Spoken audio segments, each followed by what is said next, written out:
I'll go up to the bar there with my Chromebook, and I can sit there. They'll steep a bunch of cups of tea for me, which is my favorite, and I can just use my device and work on CTF challenges, work on Hack the Box, OSCP. I've done all that just on the go. I also wanted to get rid of this issue. This is what I normally take when I go on site for a pen testing job. So I've got a pen testing laptop, I've got my work laptop, and also in the top is the Chromebook, because I've got to have a personal device to wind down, watch a movie on the plane, all that kind of stuff. So we're big about separating use cases. So it's nice pen testing, having a separate laptop, not having to run a VM with Kali or something like that. But I still wanted to kind of pare that down, eliminate some of that. Also, this is a pain to get through TSA without pre-check. Pre-check has made my life a lot easier, but before that, each one of these laptops would be in their separate bin, and so I'm the guy kind of holding up the line, trying to get everything out, and then put it back in at the end. All right, so just a quick rundown. Coming soon, Christini. This is not what I'm going to be talking about, but this is going to make things a lot easier in the future. Google is actually adding support for Linux apps, so soon by default you'll be able to run Linux apps, tools. Hopefully this will really take off. I think this is awesome that they're adding this, so this will be great to come. It's limited support right now. You have to be on the developer channel, and you have to have a device that actually supports it. Unfortunately, my Samsung Chromebook is not one of those devices, so that makes me a sad panda. All right, so mainly what I use is Crouton. So Crouton is a great project used for installing Linux on a Chromebook. It uses the Chrome OS kernel, so you're not installing a different operating system on the Chromebook. You're not booting into something separate. You're actually running it alongside, and it's pretty seamless, and it's really great. So it has its own file system for running Linux alongside the Chrome OS. And so it keeps things separated, but you can work on both together. So this is the GitHub link for downloading the Crouton script. It's just one file that you need to download, and then that script goes out and downloads everything else you'll need, installs, gives you all the different options. It's supported on every Chromebook as far as I know. I actually had one of the early ARM Chromebooks as well and used this. I used that Chromebook actually when I started my job at an MSP quite a long time ago, and that was my main field laptop. I actually configured a lot of routers, fixed a lot of network issues with that. Of course, I had to have a handy USB to a network adapter to be able to plug in, but that was about it. And so that was a great device. With Linux, most packages have an ARM version, so that was useful. I've now graduated on to a Samsung Chromebook Pro, which runs Intel, and it's been great. I love this thing. So the caveats, the issues that to keep in mind with doing this, to run Crouton, you do have to be in developer mode. So this means no boot signing for the OS. So if that's a concern to you, as far as making sure that your OS is completely signed, keep in mind that it's going to disable that. Every time you boot, there's going to be an annoying splash screen, and some people fear that you could wipe your system. Because when you do it, when you switch back and forth in and out of developer mode, you have to actually reload the system. So if you were to switch back, you'd lose everything. Here's a link for how to get into developer mode on all the Chromebooks. I think it lists every single one in there. For the most part, this is how you do it. It's pretty simple. Just a key combination when you boot up your Chromebook, and then Control D, and then, like I said, it is going to wipe and reload your system to get you into developer mode. So this is the splash screen that I was talking about. You'll see every time you boot your Chromebook after that. It is a little scary, and it does say on there to press spacebar to disable developer mode, and that will wipe your system. So that's a fear some people have. I have yet to accidentally do that. As long as you hit Control D, it goes past the screen. If you wait on it for after like 30 seconds, it has a horrible beep, which is annoying, but then it just continues to boot. So let's talk about what a shroot is. If you don't know, it actually creates its own file system, but it's going to use the Chrome OS kernel. So this will actually let us run Chrome OS and Linux simultaneously, and we can actually do multiple shroots, and it's just a great way to kind of get a dual boot without having to actually reboot. So then once we to actually get access to a Linux terminal, in Chrome OS, Control-Alt-T is going to open up a terminal tab. This is not where I want my terminal to live, so I'm going to show you how to fix that.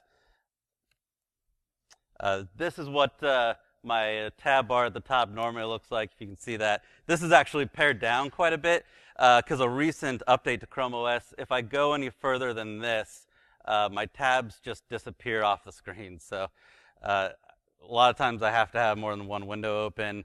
I'm a tab fiend. I have always too many tabs open.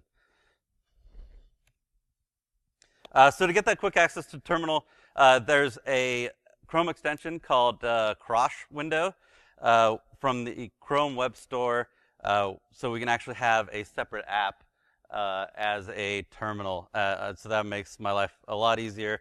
You can pin it to the bottom of the bar so that just right there, separate app. If you want to Alt-tab to it, it's really handy, easy to get to. Along with that, they have another tool called the Secure Shell app extension. So this actually gives you options to customize that terminal, and will actually let you set up different settings like your fonts, font size, all that good stuff. So like I said, you can pin that tool to your shelf and have quick access to a terminal. So preparing to install Crouton. As you probably know, these Chrome OS devices do not have a lot of space on them. So that does make things a little bit difficult. Mine is a 32 gigabyte. They're starting to get some that are a little bit bigger. The Pixel books, if you want to spend that much money for a Chromebook, have a lot more. I haven't quite gotten to that. I want one, but I haven't had the need to drop the money on that. So I'm still working with only 32 gigabytes. So I have a large micro SD card in here. They pretty much all take SD cards. My original ARM Chromebook took a regular size. Fortunately, they've gone down to micro SD, so it's nice to slip one in there. I've got 128 gigabyte that I use currently, and it works great for having everything that I don't need on the Chromebook hard drive, like other videos, other documents, whatever I can, I'll move over there. So this is just an example. With Linux installed, typically I'm running at 95% usage of the 32 gigabyte drive. A lot of times I will run over that and fill it up. Things like Netflix on the Chromebook, if you do the offline installs, that's going to be on your hard drive. So I tend to fill that up before a trip.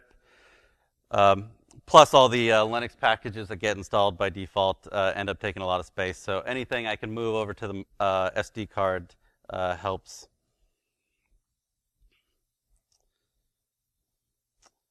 All right, so this is the Crouton script right here. This is an example. This lists all the options that you can use to install. There's an option to install just a command line. That's what I use the majority of the time. Is just a command line. I don't use a GUI. But for installation, I do have a GUI installed now. As I'll show later, when you want to run a GUI app, it's really handy to have. You can do it without actually booting or opening the full desktop manager for Linux on your Chromebook. But if you want, you can do that as well. Actually have a full Linux environment. I tend just to work in the command line.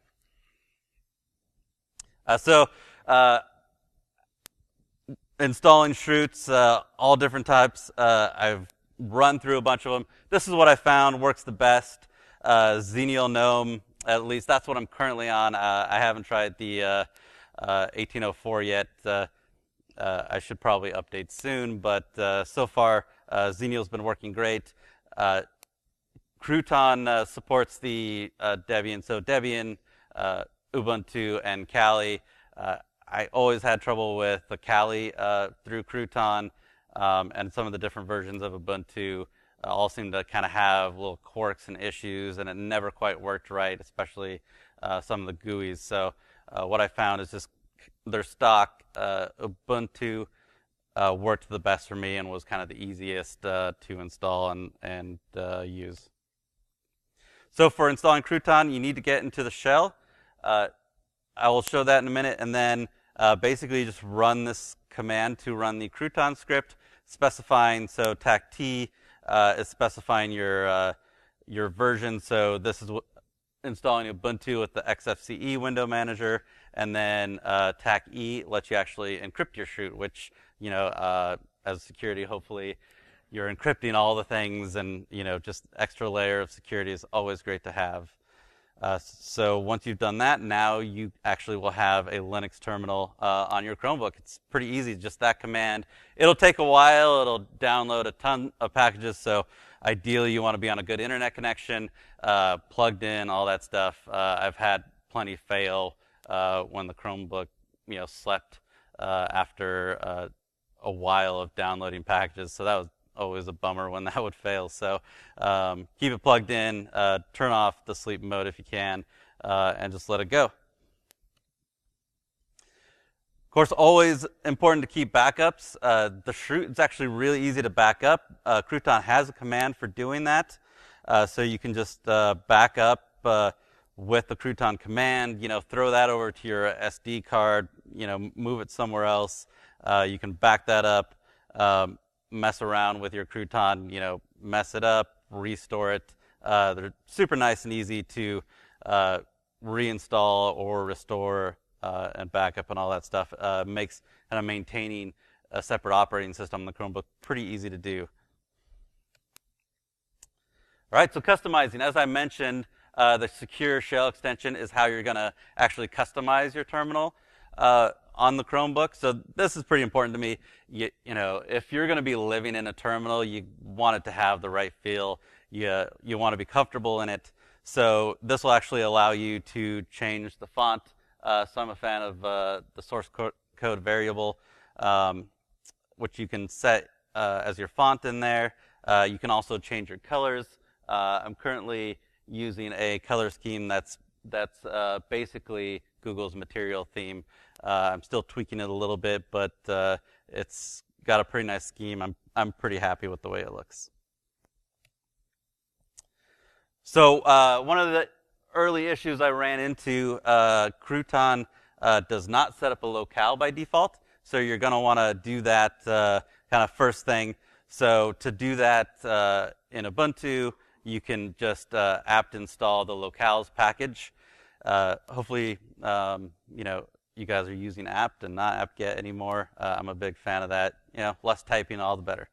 Then configure your locale with the dpkg-configure locales, set it, and this will prevent a lot of font issues that you could run into later.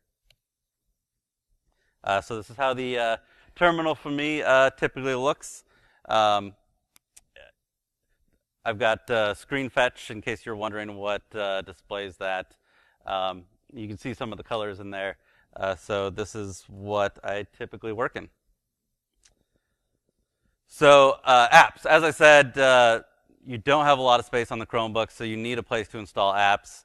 You can have an SD card, so you can run them all over there. There is some issues with that that you're going to have to fix. But yeah, as much as you can offload, especially the tools that I'm using pen testing, I'm usually just cloning them directly from GitHub, even Metasploit. I like to just stay up to date on that. I usually clone that directly. Pretty much all the tools I'm just cloning directly from GitHub. So having a spot to put those that's not on the local hard drive helps saving a ton of space. So yeah, as I said, not a lot of space. So where are we going to put that? Solution, SD expansion. It's great, but there's an issue. Unfortunately, Chrome OS likes to mount it with the no exec flag, which, if you're familiar, that means basically you're not going to be able to run any program directly off the SD card. It's going to prevent you from running scripts, whatever you want to do. No permissions are basically going to get you there to running it. So you can see the no exec flag from the mount command there. That'll show you that it's currently mounted to where it's not going to be able to run anything.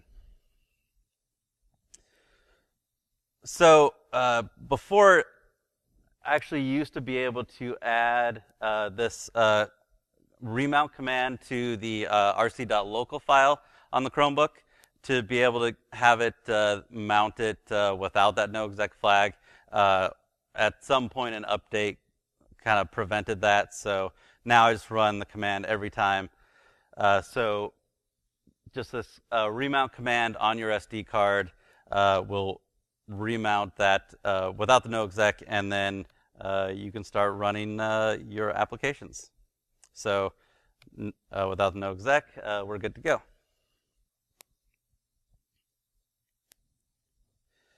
So back to, like I was saying, I do install a GUI even though we're limited on space, and I'd prefer typically to not work with a GUI. I like living in the terminal, but it does come in handy every once in a while. I use it mainly for Cherry Tree. If you guys are familiar with that, it's a note-taking application. It's great. Used it for the OSCP for keeping track of all the machines. I like the format of it. It's only Linux, so I actually can run that on my Chromebook using a tool called ZWI.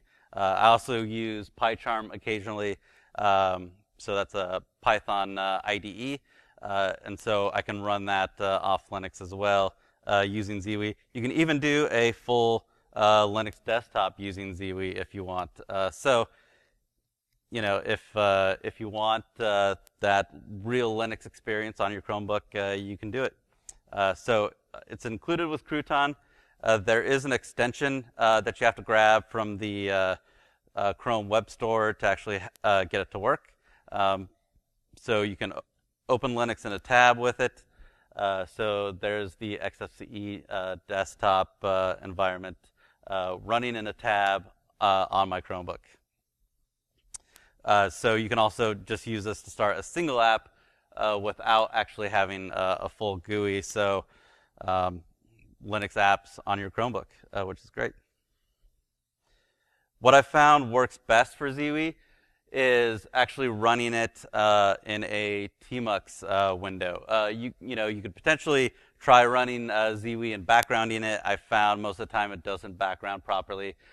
You can also start it from the Chrome terminal, and it'll go into the Linux Chroote environment and just start your app. But then you've kind of got this window sitting there that's not really doing much. So a tmux has been kind of a lifesaver when it comes to using the terminal on the Chromebook. So that brings us to tmux. I'll go into that a little bit. Like I said, I want to have a good terminal environment, and the Chromebook is just really not intended for that. That Crosh terminal window helps a lot, at least having us have a separate app. But if you're kind of used to a lot of Linux distributions, their terminal app gives you tabs, that sort of thing. You're not going to have any of that on the Chromebook. So Tmux is a screen multiplexer, so it's going to allow us to go into the chroot and actually have multiple windows, panes, whatever, basically give us a full terminal environment all in one window. It's very customizable. There's a lot of options you can set up in Tmux. It's really nice once you've got it configured and gotten used to it. I love using it on pen tests. Helps me stay a lot more organized. I can have a separate window for each separate tool that I'm using. It makes it a lot easier to kind of keep track of where I'm at. So yeah, there's some similarities with Vim. There's a lot of key commands to memorize, a lot of kind of things to know before you get started. So this is an example of a Tmux session here. So you can have separate panes. You can split them horizontally. I left this up with the X's because that's actually the issue we set the locales to fix. So once you fix it, you get a smooth line, and this is what my Tmux session normally looks like. I have multiple windows that they show along the bottom, and then it's super nice to have the panes as well. So if you want to be able to read the output from one tool and then use that in another tool, you can have those alongside each other and not have to switch back and forth between windows. Hopefully our other screen comes back. All right, so let's get a little bit into the use of Tmux. So as I said, this helps eliminate the need for tabs. So you can really use the key commands to switch between your windows, not use the mouse to switch between things. And so it really helps speed up my terminal use. Some of the things I like the most about it is it has a really nice logging feature. So on a pen test, unfortunately, sometimes I do forget to take that screenshot that I needed for evidence, or I didn't think something was important at the time and didn't record it. Having logging of everything I did in the terminal has come in handy on so many occasions. More than I'd like to admit. It's definitely a lifesaver. It also lets you rename windows. So as I talked about staying organized, I love to rename my windows to like the tool that I'm using in that, and then or an exploit that I'm currently trying to use. So as I'm going through, maybe waiting for a scan to finish, I can flip through and then easily get back to where I was. And having those multiple panes really helps out. So this is my Tmux configuration file here. So I'll go through the settings really quick that I use. So the first one is increasing the history limit.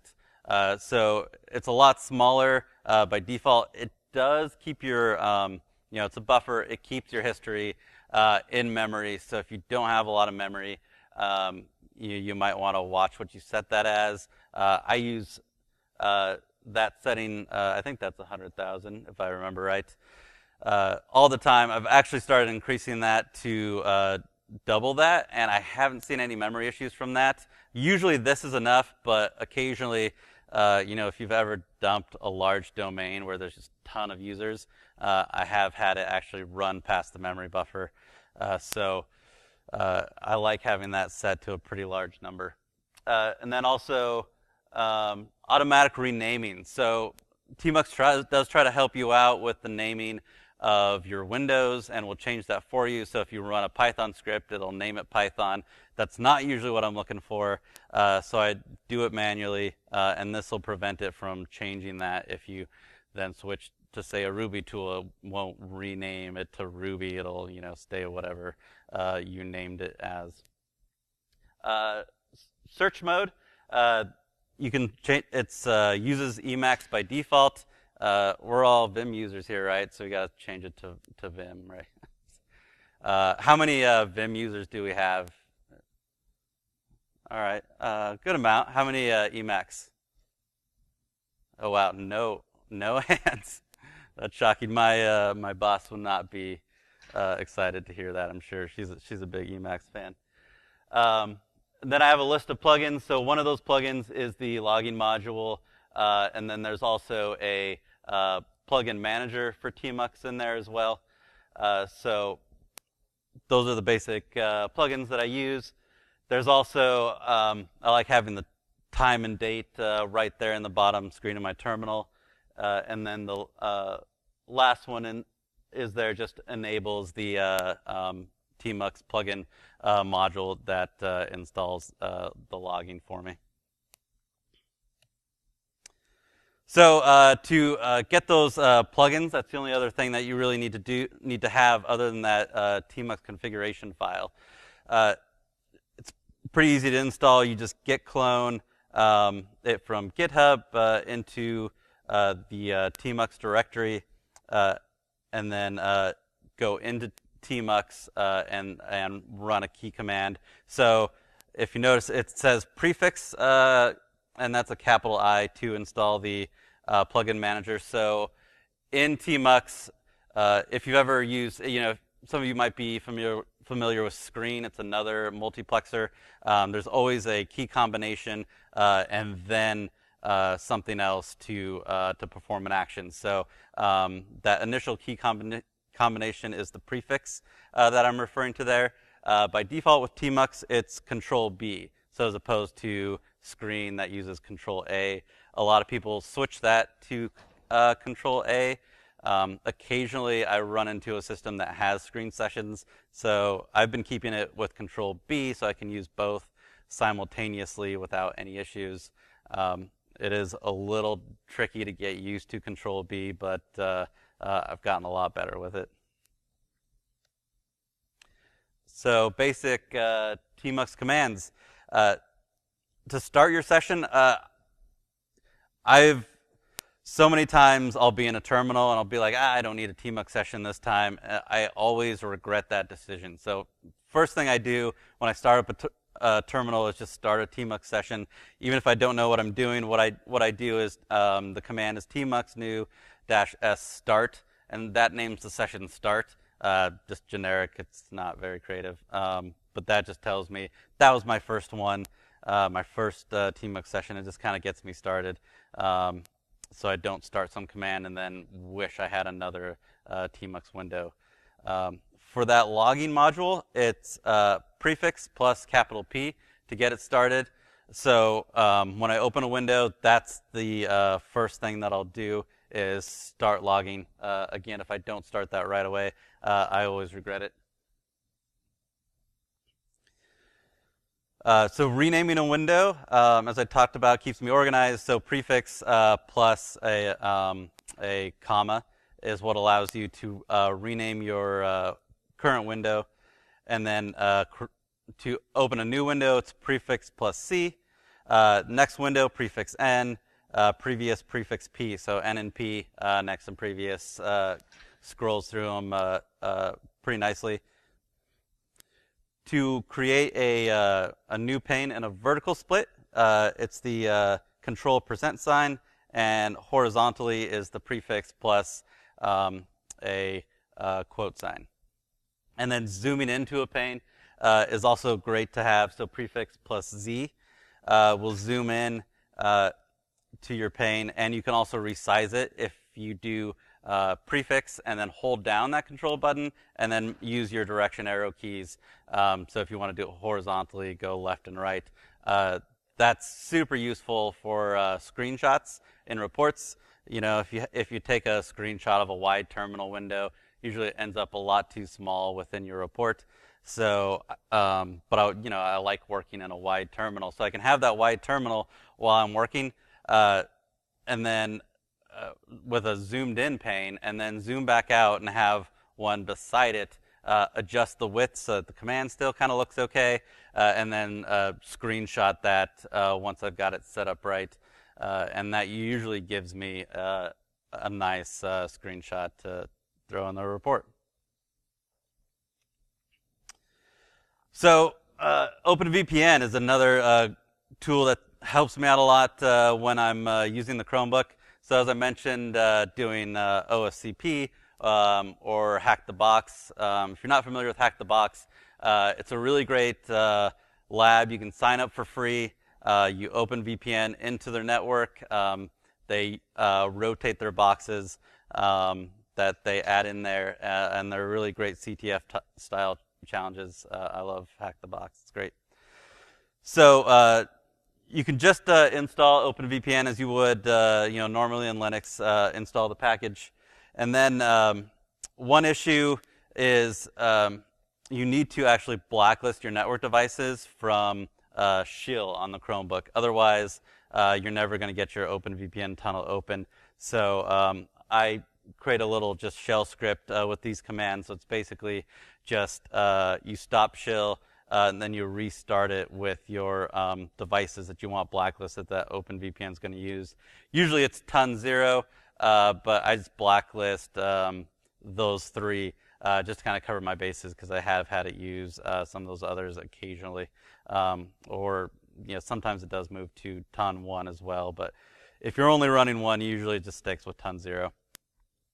You might need to add OpenVPN to your path, because I did find one time it installed without being in my path through the Crouton chroot. So just keep that in mind. If you're taking the OSCP, I've seen a lot of people kind of keep their OpenVPN configurations static, depending on what tunnel they're using. With the OSCP, if anybody here has done that, you have to actually enter in your credentials with the file that they give you. You can actually just create an auth.txt file and add that to your OpenVPN, and then it's a really quick, you don't have to enter in your credentials. Makes things a lot faster if you're constantly connecting to a specific VPN tunnel. Helps speed things up quite a bit.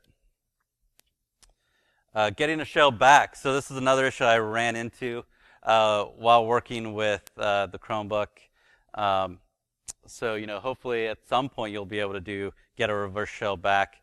I thought I was running a correct reverse shell command. I made sure it had the program for doing the reverse shell, and I just could not get it back. It took me, unfortunately, longer than I'd like to admit to figure out why that wasn't working. Of course, it was just the firewall that was on the Chromebook that was blocking me. So to fix that, just install IP tables. I know IP tables is difficult, so here's the command to open a port 4444 in this example. You can change that to whatever you want. So I usually just run this anytime I'm ready to get a reverse shell. You could open it permanently, but I like that security of opening it when I need it and not leaving it open. All right, let's take a quick look at how I typically use it. Let's see if we can get this going.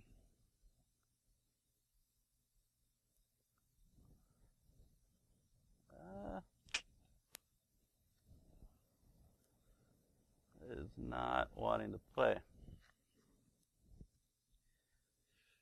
The demo gods are angry.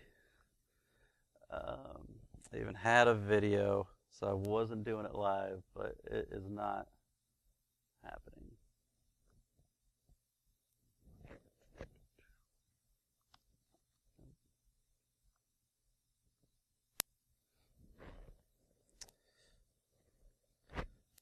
All right. That is unfortunate. Let's see if I can grab my video and play this for you guys.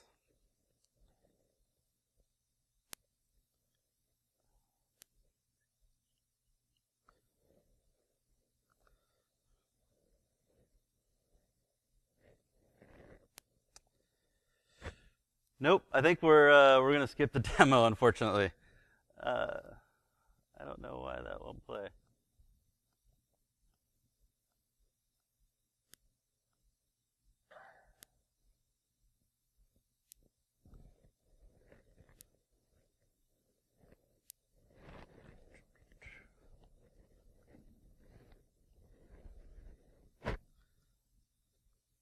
All right. Well, I'll kind of talk through a couple things really quick. So, this is the window that it'd be working in. I think we can see the at least Openvpn connection right there. So I can start the Openvpn in a tmux window to get that going, and then I'll open up a new window for tabs, and then kind of each one will be a separate tool that I'll use. And keep those separate, and then basically just work in that environment with the OpenVPN connection with the Linux. Unfortunately, it would have been nice to have the demo working, but actually, let me see. Try one more thing here.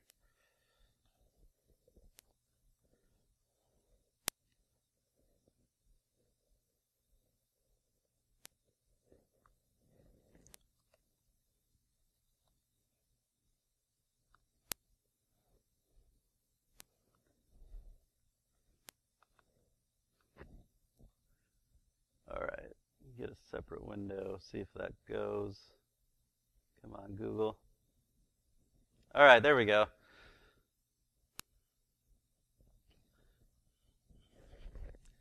Let me take a look. So this is stopping that shill service and then restarting it with the network devices blacklisted. So then running the OpenVPN with the configuration script gets the OpenVPN going. Hey, we got our other screen back. Right. And then I ran Nmap ahead of time. Through the Nmap, attacking the box that hacked the box, we found port 80. So then, again, to run the tools from the SD card, I had to remount it to get rid of that no exec flag.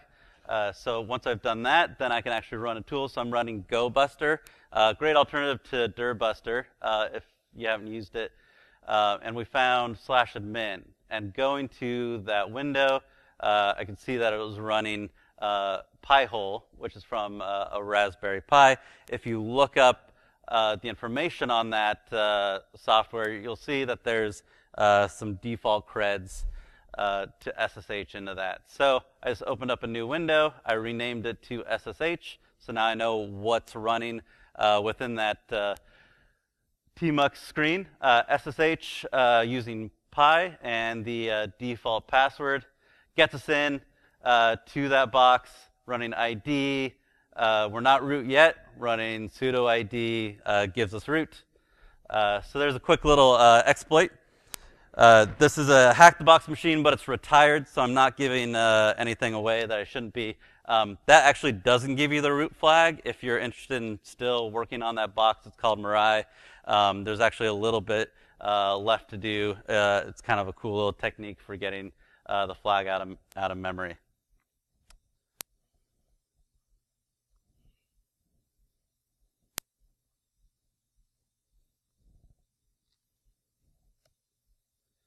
All right, so this has been the PwnBook, penetrating with Google's Chromebook. Went through it a little quick there. My name's on Twitter is Scott Punker. If you guys can give me a follow, I'd appreciate it. I love InfoSec Twitter. I don't have much followers. I don't tweet a whole lot, but add me on there. I'd appreciate it.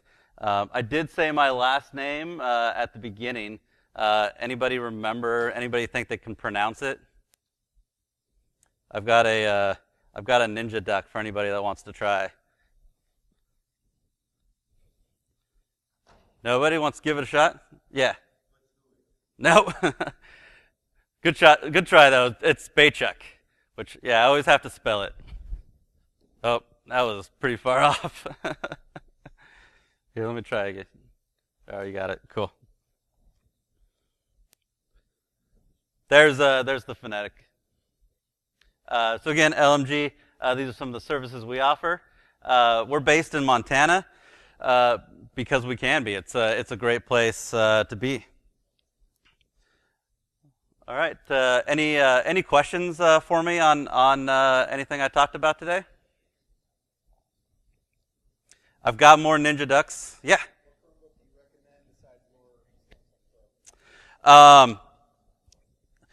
So the Pixel books are great if you're willing to spend the money. There's been a lot of sales on them recently. Yes, which Chromebooks I recommend.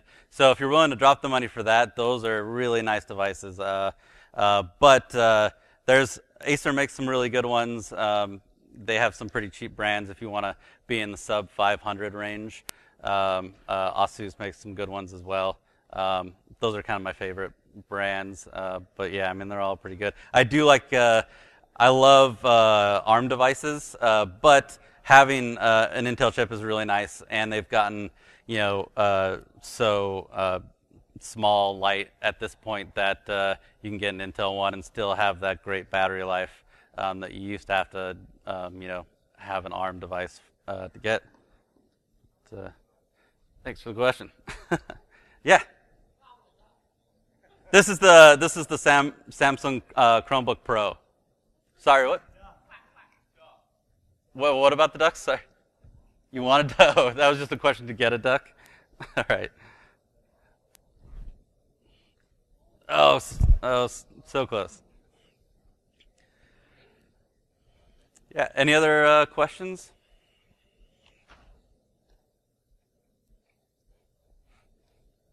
Oh, yeah.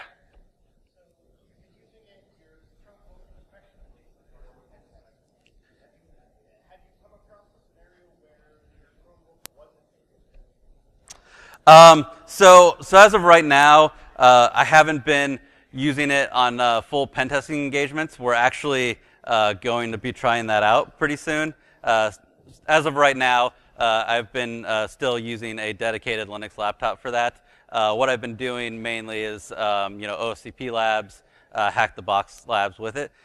So far, I have not run into anything. I have run into some tricky issues, but as I showed, you can run GUI applications, so I can still run Burp Suite, which that was a concern of whether I'd actually be able to do that.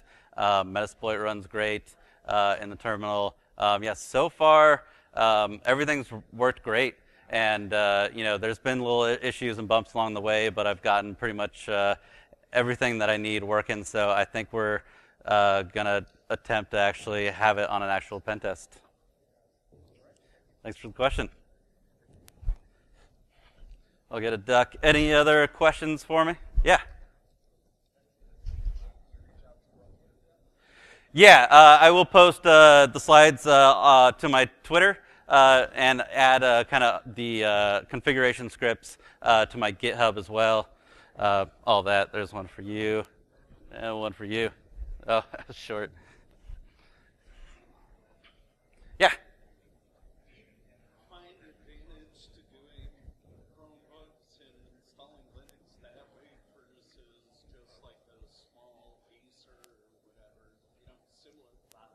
Sure.